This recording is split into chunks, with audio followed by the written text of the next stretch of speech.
Okay, and we are live. Can you hear me all right? Okay, perfect. Well, hello everyone. Thanks for tuning in to today's stream. We are here with our team members from the PeptAI project and also Alive, which we will share more information on that soon. But before we dive in, just would like to give some context on the latest ignition sale that happened on the Bio Launchpad, which is PeptAI. We just wrapped up the sale like in the past hour, and the PeptAI token just went live. So some quick context on the sale. We wrapped up the sale just after 2 weeks live and closed it with over 32 X plus oversubscription, 1.6 million plus USDC committed by 1.4K participants. So great to see the interest on the sale. And today we also have the team from PeptAI. We are joined by Rafa, who is from the science team at Molecule and who is also part of the PeptAI project. And we have Aaron, who is the Chief Commercial Officer at Molecule, who will also be talking about the PeptAI project and share more information on especially the commercial side of peptides. And then we have Albert from ValiDAO, who is also part of the LI project, which will plan to go live on the Bio Launchpad next. And Pranter, who is also part of the LI project, which we will share more information on that soon. Maybe with that, let's just kick it off and go around for a round of intros. Rafa, let's start it with you. Hi everyone, very happy to be here. So my name is Rafael, background in biochemistry, synthetic biology. I'm working with Molecule for over a year now. And just very happy about the launch for PeptAI. Aaron Weaver, I'm the Chief Commercial Officer. I've been in the biopharma space for more than a decade. I guess now I come from a finance background. I've been on boards and an executive within NASDAQ biotechnology companies, seen things go from preclinical candidates all the way to like basically an NDA, which is full FDA approval after a successive series of clinical trials. So I have a pretty deep understanding of the end-to-end ecosystem. I'm Albert Anis. I'm part of the ValiDAO team. These days, I consider myself really a DeSci dinosaur. I've been in DeSci since 2021, co-founding ValiDAO that focuses primarily on synthetic biology and how that could be used to manufacture the next generation of materials, foods, recycling metals from electronic waste through new sustainable approaches. And yeah, super excited to be here and to talk more later about the Alive project that we're collaborating with Bio on. Hi everyone, I'm Pranter. I'm the founder and director of TATFA. My background is a PhD in biochemical engineering from University College London, but prior to that I spent about 10 years as an architect in the construction and building sector. TATFA is essentially a output of the research that I've been doing over the last 6 years.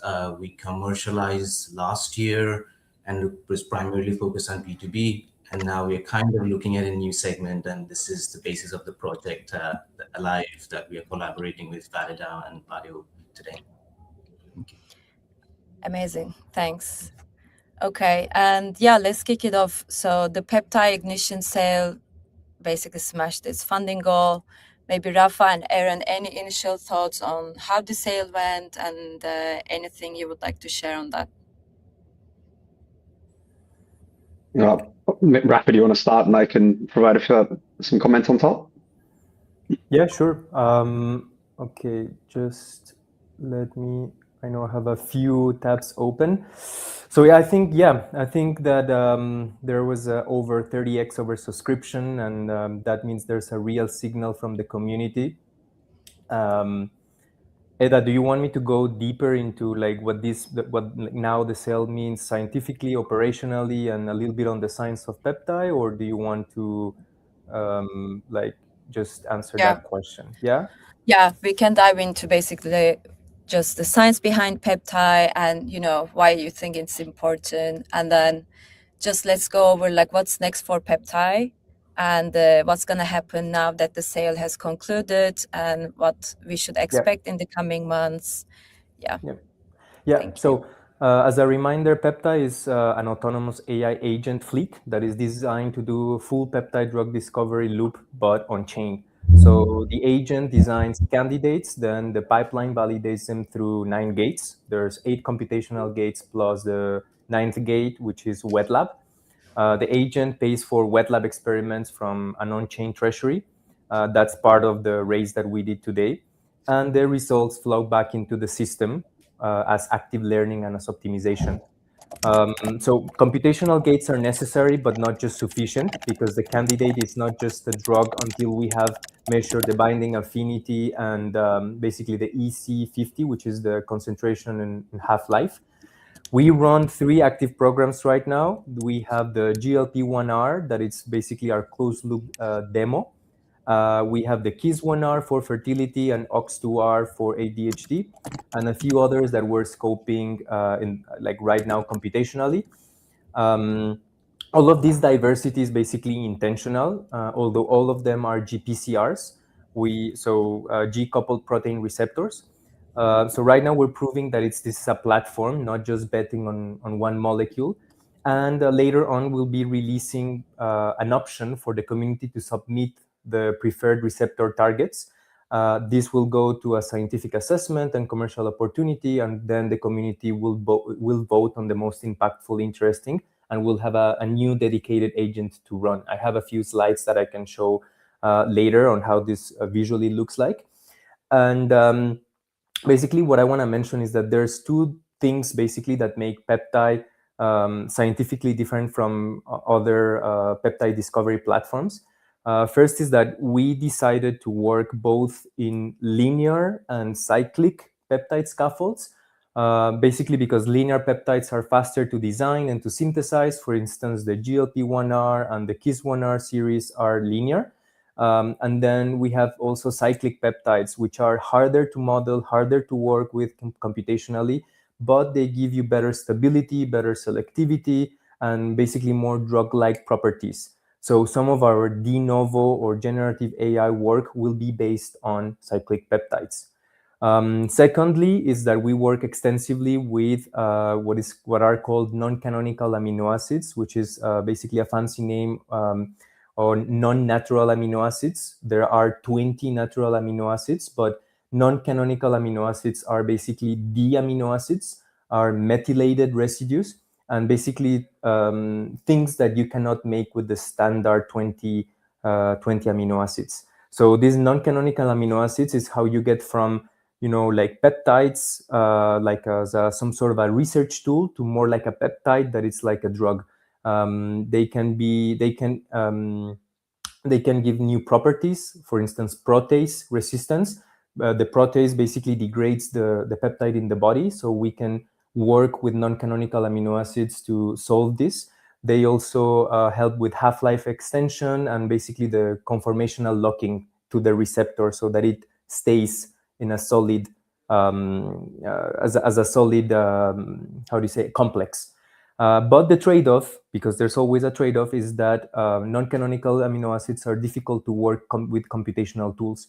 Most computational tools are not built for them. So in the background of peptide, we've been working very closely with the Lightfall team, and we've been working to extend basically molecular dynamics simulations to support non-canonical amino acids. And this is basically one of the edges that let us evaluate these candidates with the same rigor, with the same scientific basis as the natural ones. So now that we've closed the sale, basically we are, what's next, right? Where is the use of funds going? So we have basically 2 tracks. The track 1 is for the GLP-1R closed loop demo at Adaptive.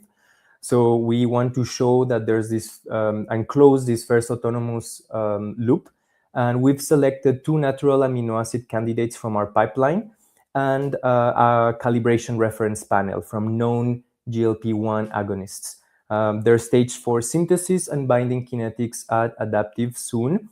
We're scoping the last few details because this is the first time that there will be an experiment sent from the agent fleet.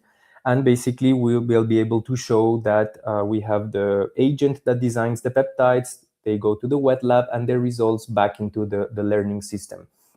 I think within 3 to 4 weeks, we'll have the first measured binding affinity and from the on-chain treasury of the agent. Then we have the track 2, which is working with KISS1R and OX2R, and some of those experiments will go to Ginkgo Bioworks.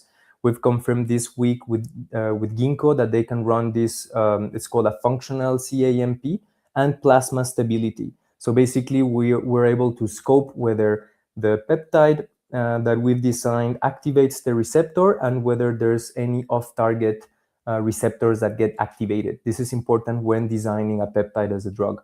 So we'll have 2 candidates that go for KISS1R for the fertility receptor, and we'll have also 2 candidates for OX2R. Basically, it's called the OX2R004 and a stabilized variant, which includes improved half-life, plus of the selectivity panels, meaning that we want to show that they not only affect the receptor that we wanted to affect, but that there's selectivity on this receptor in opposition to other things that can basically can have some affinity for the compounds. This is not what we want. So this is really where in this track 2, where like genuinely new chemistry will be validated.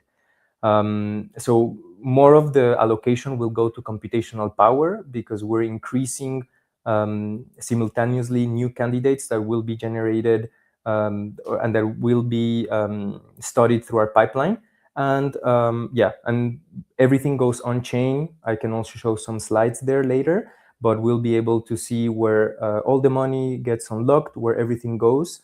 And this is really the power of building this autonomous engine that is fully auditable through Molecule Labs. So in the next 3-4 weeks, we'll have the first closed loop data from adaptive. Then by week 7 to 9, we'll have the binding data from Ginkgo. This takes a little bit more time because these candidates need to be synthesized with a special vendor since they require non-canonical amino acids. And by Q3 2026, we'll have a preprint on the autonomous pipeline with anchored data. Do we have time to show a little bit the website, Eda? Yeah, okay. Yes, yeah, please go ahead. Okay, let me show.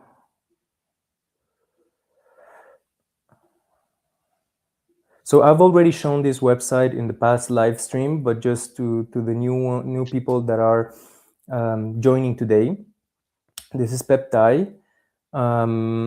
So yeah, 8 gates to synthesis. Here we can very quickly visualize the 3 programs: fertility, ADHD, and metabolic health. And through the visual here, you can see how the any peptide candidate goes through the 8 computational gates, 9 through 8, and then they're ready to be submitted to the wet lab. Each of the gates tests for a specific property. The one that I mentioned on molecular dynamics is gate 5. That is arguably the most important one for us because it really tests how the peptide binds to the receptor, and we're able to simulate during several nanoseconds how this complex is forming. Some of them are running, some of them have passed, some of them are queued, some of them are dropped, and they don't reach the next stages. And this is where handoff in wet lab happens. What is very cool is that we can see how the agent thinks. So this is like from yesterday. There's new library of GLP-1s that are being generated as we speak and tested. So you can see what happened with which candidate and which has a conditional pass. So yeah, there's this visual aspect that is very cool to check out. I invite you to check it out consistently, as this is where the new candidates will be delivered. And here, more in a structured way, the active tasks, where we can see, hey, this is the wet lab, the scientist handling to adaptive bio submission. This is the 2 candidates that I mentioned that are GLP-1s with natural amino acids that are queued for adaptive. These are health. This is a little bug on the molecular dynamics. So we can see everything is fully auditable, which is also very cool, so that when we have the community receptor target as well, we will be able to visualize these things. And finally, here we have the top candidates and when they're ready for the wet lab. So as mentioned before, 2 KISS1R candidates ready to be scoped, and then also the OX2R candidates. And this will be updated consistently.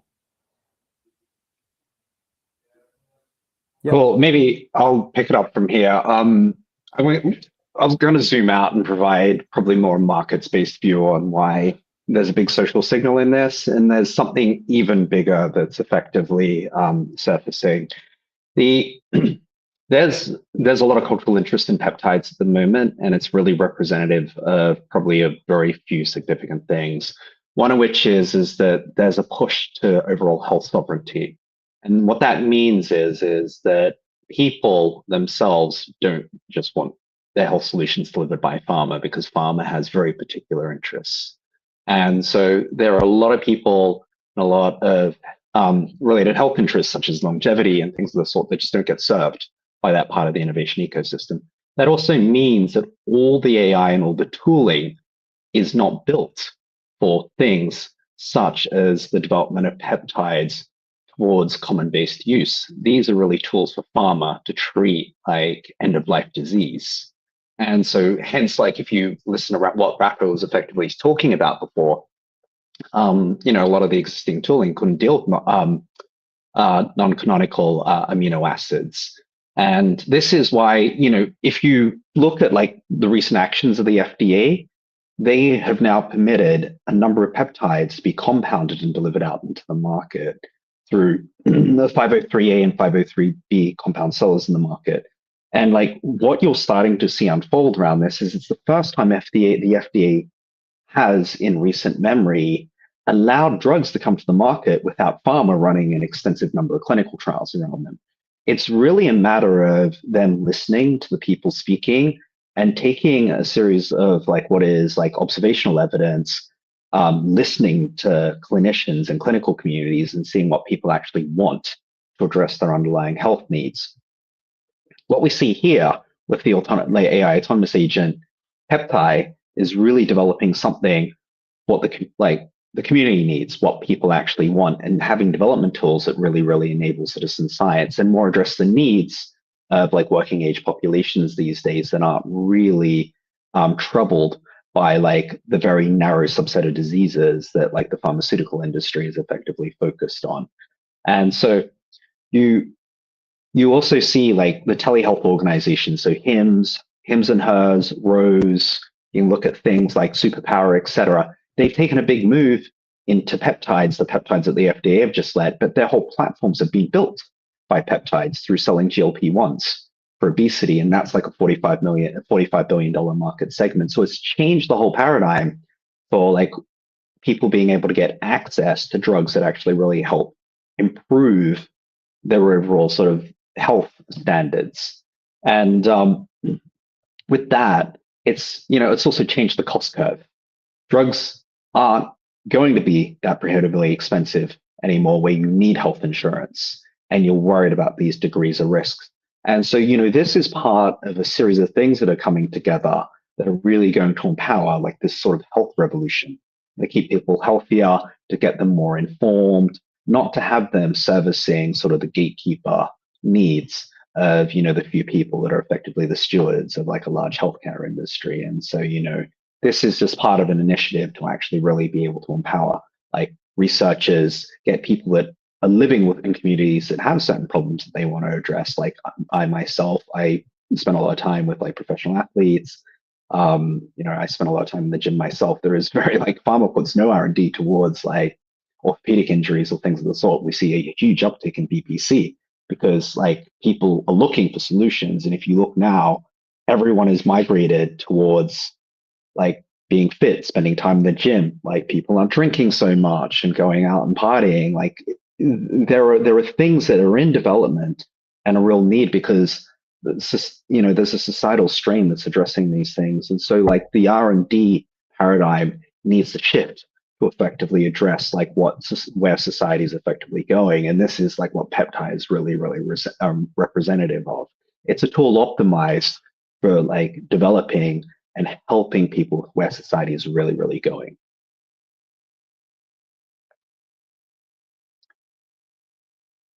Amazing. Thank you so much, Aaron. And maybe like, could you also share with us any thoughts on the commercial angle of peptides? Like we see a lot going on X. If we go there, like many people are talking about peptides these days, like the threat side when it comes to peptides. Like anything you would like to add on that as well? I mean, the whole space was really, I'd say, popularized by Ozempic on Mounjaro, and these becoming more lifestyle drugs that were originally developed for diabetes. And people found that, look, they moved into the category of being able to treat obesity, et cetera. And there was just such huge market demand for these things. I mean, you're talking about drugs currently at the moment that, sorry, I think I said 45 billion before. I think the number is actually more accurately around about 60.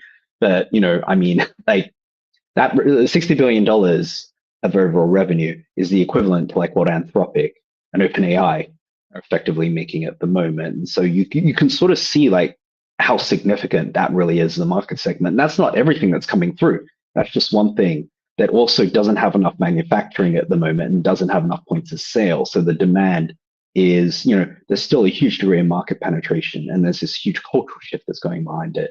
Now, the reason why that sort of like crosses over into some of the development efforts here is like what you started to witness is traditionally people wanted insurance companies to pay for the drugs that they wanted. There's been a shift in consumer behavior where they're willing to pay because these markets are so huge. Pharma can lower the cost around it. And so if you look at Ozempic or Mounjaro, they're like sort of selling for about $149 a month, and they're very effective drugs. And what you'll probably see around a couple of these other market segments, we spoke about BPC before, or like things like TB500, anything, things that work in injury recovery or anything that sort of like teeters around cosmetics, aesthetics, but like has real scientific legitimacy. There's a lot of these segments that will you don't have to be sick or be ill to benefit from it. It can just be a broad-based health improvement. So the market scope is really wide.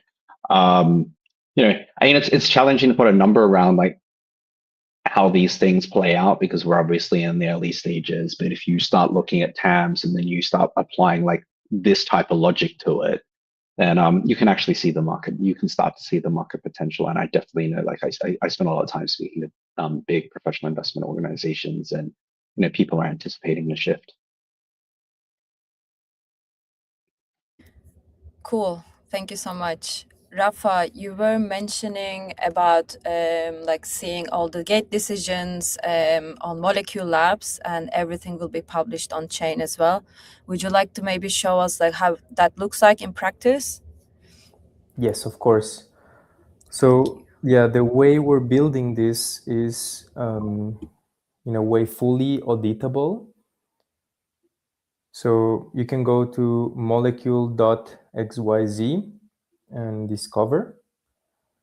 And here you can see the labs that are set for several projects. Namely, here we can see KISS1R and OX2R molecule labs. So when I click here, I can see for KISS1R exactly what the agent is published. We also can ask here Mira probably some of the things here, but We can see the experimental cost, or basically the amount of funding that goes to this experiment. And we can see exactly all the information, what gates were cleared, what is the estimated, for instance, here, affinity, what are the included non-canonical and canonical amino acids that we're using. Everything is fully auditable. You can see everything, and here certain results will be published. But yeah, that's the part of building a fully auditable engine. Same for OX2R. Experimental costs and all the updates basically that we have. For instance, in here we have the stabilized variant, and this will be updated every week or every 2 weeks depending on the progress. And we'll have also one of these labs set for the rest of the receptors that are right now in computational scoping, to validate them whether we spend more resources for them. Yeah. So Amazing. Yeah. Thank you. I would also like to share my screen quickly just to show the bio app page, so people can go to the website. Okay. Can you see my screen? Okay, perfect. So this is the bio app page. If you go there, you'll see the PeptAI page, and you can see all the details about it. We are aware of the PeptAI rewards issue. Our tech team is looking into it. We'll share updates on that very soon, and you can also follow all these updates on this page. And also, when it comes to the roadmap for the project and what's next, you can also just follow these and see what the team is currently working on. So always you can refer to this website. I'm gonna share it also in the chat so you can take a look at it. But that's the main go-to page for PeptAI. And you can also follow the Twitter page just to see all the updates. Maybe I'll just say one thing about roadmap that's sort of not signaled there, and so is that so the molecule has been looking effectively at sort of updating financial market infrastructure for scientific R&D, and I guess over the last 12 to 18 months, and we've published around this, is we've had a lot of favorable movement with securities regulators to actually advance a model where tokens then go into equity, and you can get direct economic claims effectively around the company. There's nuance to that, but it's a big advancement, it's a big move, and I've spent a lot of time talking to stakeholders far and abroad, from healthcare systems to pharma to indie drug developers to things of the sort, where they're seeing real appeal in the model, and this will, I think, eventually rewrite the way that money moves around scientific R&D. And that this will make its way into PeptAI project, and so the token holders will effectively be able to get the benefit of the coin to company model. But what we'll do is we'll actually publish a little bit more around that, so that people can sort of read and get an understanding of what that actually entitles them to. But it's a big significant change in terms of token architecture and rights.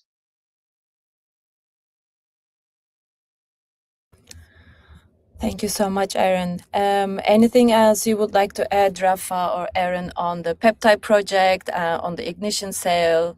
Anything you would like to chip in? Yeah, I just get vocal about it. I think that everyone no matter where I go, social events, things of the sort, everyone's talking about peptides at the moment.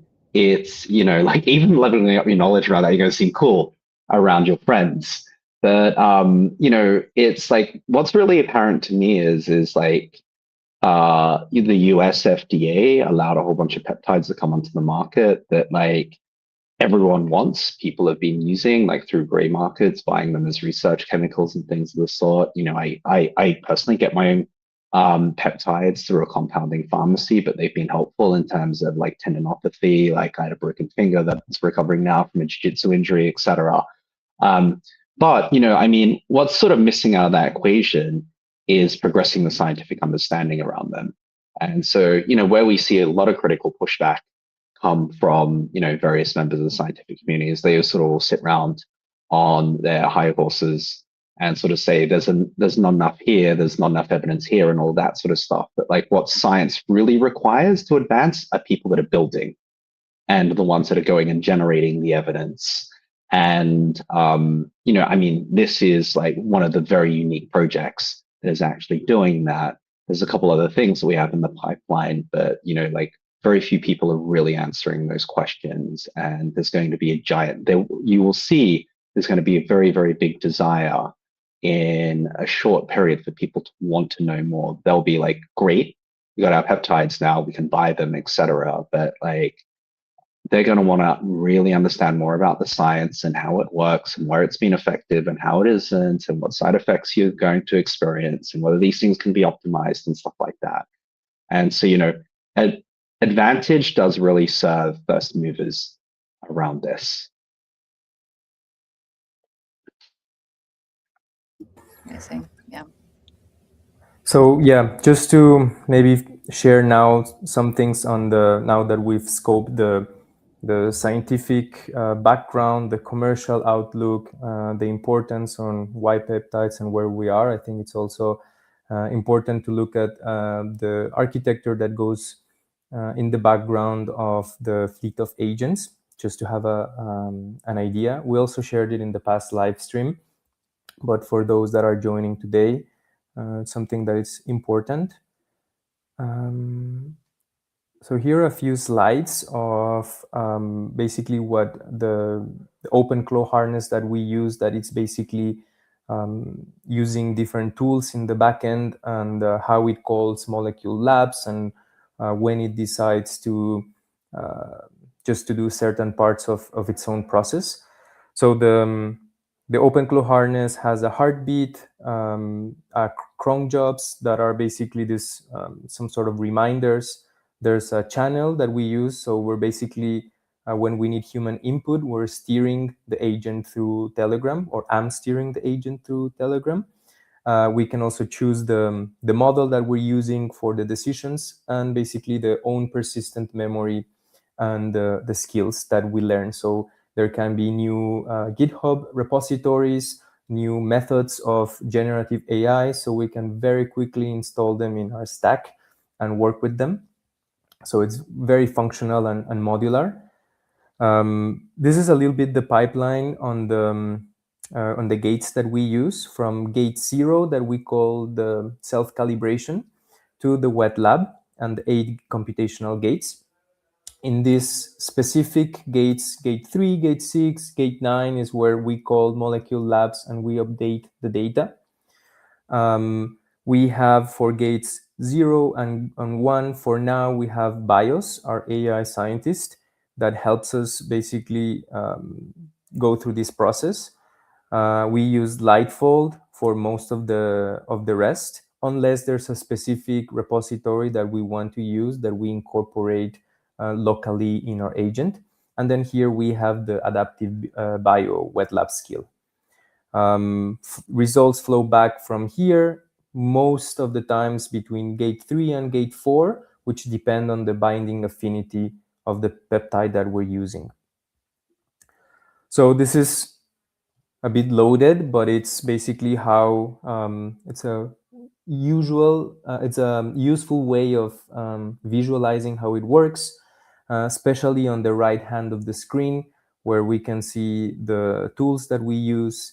The agent will get a private agentic wallet using the payment rails of X402 to pay for inference cost for BIOS, and then use it in order to submit the data to molecule labs.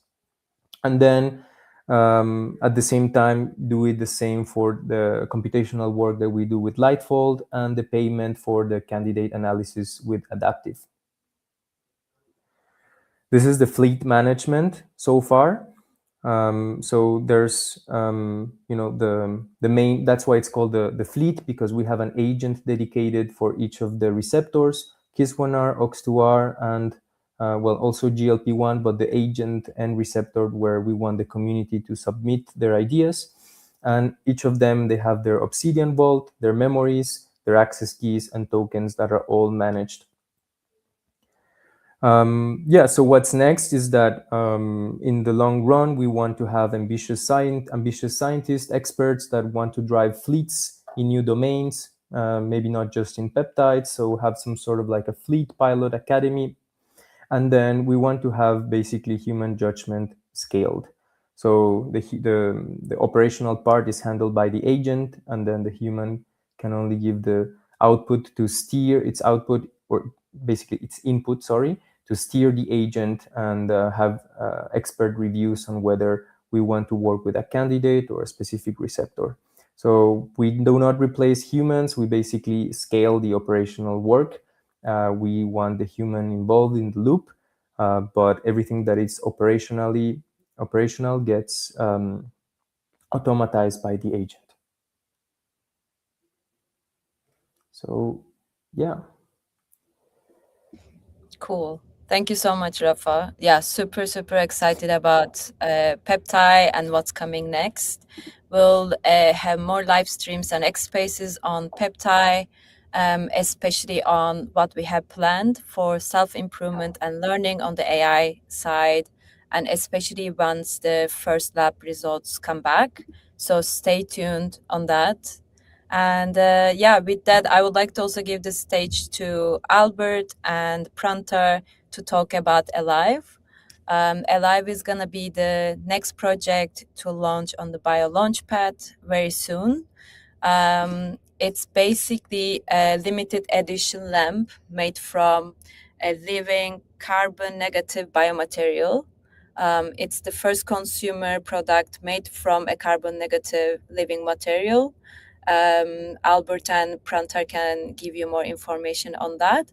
And yeah, with that, please, Albert and Prantar, would you like to kick it off and tell us a bit about the project? Absolutely. You can already go ahead and share the slides, and then we'll go over everything. One sec. And congrats, Rafa and Aaron and the rest of the bio team on a successful launch. Super stoked about peptides. I actually wanted to ask you guys a technical question, like why not small molecule AI and why like peptide AI? But I guess we can save that for after the presentation. It's just a very crowded space, small molecules, and this is where we see the real value driven. But we can go further down. Awesome. Great. So yeah, let me kick this off. So yeah, thank you for everyone that's tuned in to the live stream. We're super excited to present Validau's upcoming new DeSci project. Let's call it that, in collaboration with Tatva.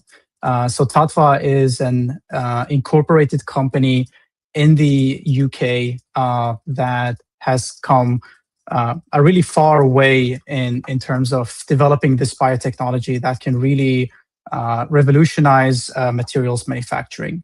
When it comes to Validau, so as I mentioned before, we've been in the DeSci space since 2021.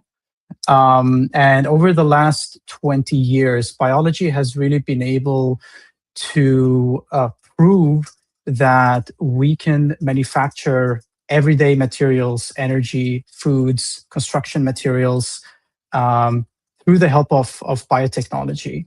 What makes biotechnology really interesting for this particular use case is that it can create completely new efficiencies. We can produce a lot of the conventional materials that we use on an everyday basis in a much more resource efficient way, thanks to the help of cells and enzymes and all of that.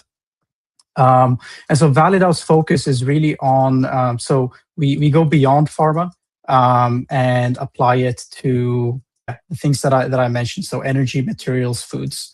To date, we have been involved in launching 6 projects, bringing them from lab to actual ventures that are now in the process of being commercialized into final solutions. We've also kicked off a microgrants program funding much more smaller, super early pioneering projects. And then recently we also launched Flow, which is a fine-tuned AI tool. It combines the different AI tools to help academic researchers in bringing their research project from 0 to 1. You can go to the next slide.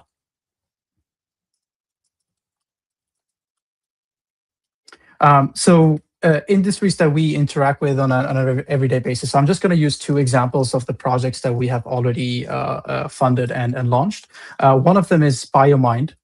This is a really interesting project as it could enable a completely new way of sourcing critical metals.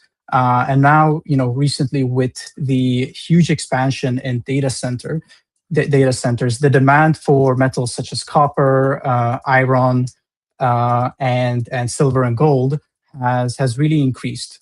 And so what BioMind does is that we've been able to take electronic waste. So think about old computers, hard drives, chips, and so forth. And we're shredding them down and we're combining them with a set of microbes that is able to extract these metals in a very energy efficient way. And then a different project that we've also been involved in launching is called Hempy, where we are using hemp instead of cotton to present a new material for textile manufacturing. And why hemp specifically is because hemp can grow in a range of different geographies and different temperatures, and it requires very little resources to produce. And what we've done is that we have identified a set of enzymes that can process hemp and make it softer to the touch. And we have a first product that has come out of this technology that can be ordered. So we have also the Hempy limited edition hoodie that you can order on BioFi actually. So it's live there. Yeah, going to the next slide here. So talking about this specific project, the Alive project, you can sort of see it as architectural design meeting biotech. I met Prantar for the first time back in 2022 when he was still finishing up his PhD in biotech. This was like in the very early stage when he only had like very small prototypes of this material. And what both me and him realized was that there is an application area beyond just industry, given the really interesting and aesthetic properties of the material. We think it could serve as a fit into everyday objects that people can have on their desk, in their living rooms, and so forth. And this is sort of like this category, like if we want to place it in a bucket of some sort, we place it in the biophilic design category. So essentially, this is design that integrates natural elements, patterns, and materials to essentially foster a stronger connection between people and nature. So the people these days, there's a much stronger interest in, for example, in being out in nature and connecting with that further. So Prantar is going to talk much more about the technology itself and the progress that they have made to date. Hi, Albert. Thank you so much for the introduction. Also, before I start, I just wanted to say I never had a look at PeptAI before, but wow, this is incredible. And how far along it is. So congratulations, Bio. Just following up from Albert, I thought what I'll do here is basically share the story and the journey of this technology so far, so that it is helpful to understand why this direction and this sort of the project that we have chosen. And to give you a background about myself, so many years ago when I was teenage, I got really absolutely taken by this idea that the fact that every species on this planet makes their home in a certain way, and humans, the way we do it by making these buildings, is actually the largest carbon emitting factor on the planet. It's about 35 to 40%, which means that there's something inherently wrong that we are doing. It's just by the way we are inhabiting it, we are kind of destabilizing the climate crisis. And there is no way for us to meet the needs of the building industry and navigate climate crisis. So I went into architecture and in the practice of sustainable architecture for about 8 years, when I realized that there's a lot of front end solutions, like what you could do with design and operations, but there's fundamentally no solutions in the material category. Steel, bricks, cement, concrete, everything emits CO2. And so what I was interested in, maybe the next slide, is essentially how biology, like our own bodies, make functional materials like bones, teeth, shells, is through this process of biomineralization, which is across all the entire tree of life. And the species that I was interested in were cyanobacteria. These are essentially one of the first photosynthetic and in general any type of organism to have evolved on this planet about 3.5 billion years ago. At that time, the Earth had about 1,000 times more CO2 than it does today. And these organisms essentially sequestered that CO2 into their own biomass. And maybe the next slide, Hedda. And then in the form of these rocks, which we know as stromatolites, and they have various versions, thrombolites, voids.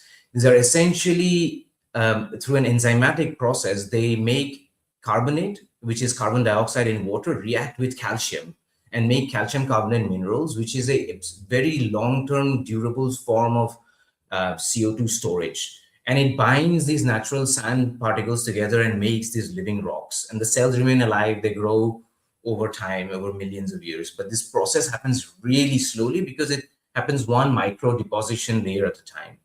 Maybe the next slide. So when I was doing my research, when I met Albert many years ago, we just had a major breakthrough in the sense that I was looking at processes used in biomedical engineering, particularly regenerative medicines like tissue engineering for bone regeneration, artificial meat, artificial organs, where we give cells a scaffold that it colonizes, and then through its metabolism, it transforms the scaffold into a new material altogether. And I was able to essentially discover a type of species and a type of scaffold system that just happens to naturally work together. This has never been tried before because medical tissue engineering for microbes don't make sense because they don't naturally make tissues in the wild. But here, basically, as you can see, this is an example where you introduce the cells to the scaffold and the cells will colonize this scaffold within under a 2 weeks period, and you essentially get a strong living material where the cells are alive.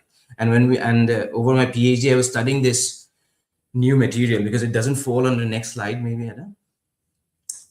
Because it doesn't fall under any standard material. It's not concrete, it's not wood, it's not brick, it's not foam, but actually has properties of each of them in it. So it's a very lightweight, highly insulative, fire-resistant material with good impact strength and translucency. And so it falls somewhere in between all of these other materials. And over the last year and a half, we have basically been engaging with the industry. Next slide, maybe. We have been able to successfully identify 3 main segments with some tier 1 customers in the construction sector. So one of our clients has been Vurbe Prefab, with whom we have been looking at decarbonizing, how we can use this technology to decarbonize concrete. Then Katnik, which is a Tata Steel arm, and they make steel prefabricated building elements, one of the largest in Europe. And we have piloted a product with them to look at replacing all of their foam insulation, which is highly flammable and non-biodegradable. And then finally, with JP Van Asterien, they're a developer company in Netherlands, and we are looking at essentially their cladding the internal states of the new Museum of Contemporary Arts in Amsterdam. And these are live projects that are going. But maybe the next slide. And so based on these, what we have understood is that we have refined the technology from the lab to something that is commercially feasible. And for that, we basically stripped down and went back to more first principles of this material. And we have arrived at our first sort of programmable biomaterial, which is a soap stromate, which is essentially a bioprogrammable aggregate. Depending on different inputs and different growth conditions, you get these aggregates that are embedded with living cells and are bioactive, and they sequester minerals on it. And with this, you can actually target all the 3 different industry segments that we have identified. So next slide. And what we are building is the physical technology layer beneath this product that will enable all of these industries for concrete, insulation, and the cladding segment to make these materials. And so we do 4 things, which is our technology stack. One is the cell layer. We optimize our cells to directed evolution to adapt to this solid state process better than what they were doing naturally. The process layer, which are the inputs and the recipes and the formulations. The data layer, which is how the biology interacts with the process. And this actually is the foundation to our AI layer that will happen later on, but this is the data that we need to get first. And then the hardware layer is essentially the reactors where these materials, the cell and the processes and the data will be fed to make the material in a particular desired property output. Next slide. And so this brings us to basically 3, over the next 12 to 18 months, basically we are looking at scaling this technology to three B2Bs market segments. One is the manufactured sand segment, which is for concrete, which is essentially you can replace this with a against natural sand to kind of decarbonize concrete, insulation, and multifunctional cladding. But these categories are all in the B2B segment. So when I met with Albert and we were discussing a few years ago that technology, when it's a new technology like this, there has to be, for it to become real in the world, there has to be 2 simultaneous forces. One has to be pushing the technology, and this comes from sort of investors, regulations, and also industry partnerships like we have now, which will help kind of push it down the line. But these B2B segments, in the end, always are driven by the consumer at the end, which is the B2C. And consumer is essentially just all of us. We create the demand at one end. And so a new technology like this has to have a pull from the consumer end. And this collaboration with ValiDAO and Bio and the Alive token, this is what we hope to establish, the pulling force of the technology. And so the next slide, please. And so we are essentially looking at what if the alternative idea is, what if we don't focus on these all incumbent big companies, but offer something directly to the people? Because every time I show this material to someone, everybody says if they could have it. And so based on all of these sort of interactions, we figured that we want to create an everyday object. And then the object, something that everyone can have and interact with on a daily basis. And the object is not just functional, but has a sort of, so you not just connect to this object on a functional basis, that there's a use for it in your life every day, but it also has an emotional connection in the fact that, like Albert explained, that it is essentially biophilic. And then the other thing is that combine it with the factor that the property is translucent, and express that out and use that translucent property to create a sort of lighting object. And this, a lamp, which is essentially kind of fulfills the need of lighting. And it's not just as on the functional end, but also we know that how seasonal affective disorder affects a lot of the population, and how that sort of tying back to sort of the health perspective on how everyday objects and the things we keep along with us actually can make your life better, make you healthier. And so this is where the two come together. And the Alive token will basically allow us to do the necessary R&D to make this product real. And so this will happen. The project is divided into sort of over 5 quarters, but essentially more or less the entire development is happening in 3 quarters, and the last 2 are just production and sales.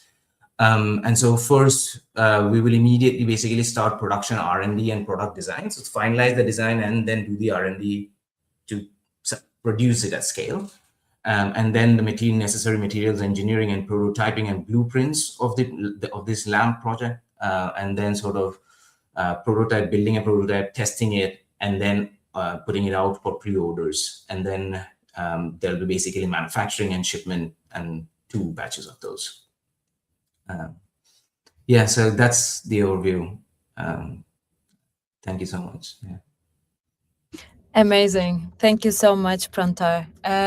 Let me check if we have any questions at all in the chat that we should answer. If not, yeah, we'll be sharing more information on Alive. Just check out our socials so you can learn more about it. And we'll also give more updates on the upcoming sales. I think with that, we can wrap it up unless anyone else would like to share anything else. I just want to say that this project has already come quite a far bit. Like, we're not starting from zero. So the lab prototypes that Prantar showed earlier are actual prototypes. Many people asked us if we AI generated those images, but they are 100% real. And we will also be exploring different form factors. So that was just one way that this lab could look like. But we're really keen on exploring like different designs, whether with the help of AI agents that can design like different CAD drawings, for example, but also be in communications with the Alive token holders to see what kind of designs that they would be interested in us pursuing. It's also this initial, like this first product we mentioned, it will be like a limited edition. We aim to make 100 unique products of this lamp, but the ambition is to continue beyond that and design new products, not necessarily lamps, but they could be more complex structures as well. So we're really thinking about this project from a very long-term perspective, and aim to have several different projects launched over time. Amazing. Thank you so much, Albert. Yeah, really excited about the next project. Yeah, I guess we can wrap things up here. We are almost up on the hour. Thanks everyone for joining. The PeptAI Ignition sale was again very, very successful. We'll be sharing more updates on all these wet lab results and gate decisions, so stay tuned for those.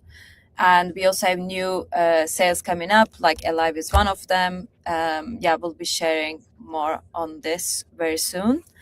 Yeah, thank you so much. Speak soon. Thanks.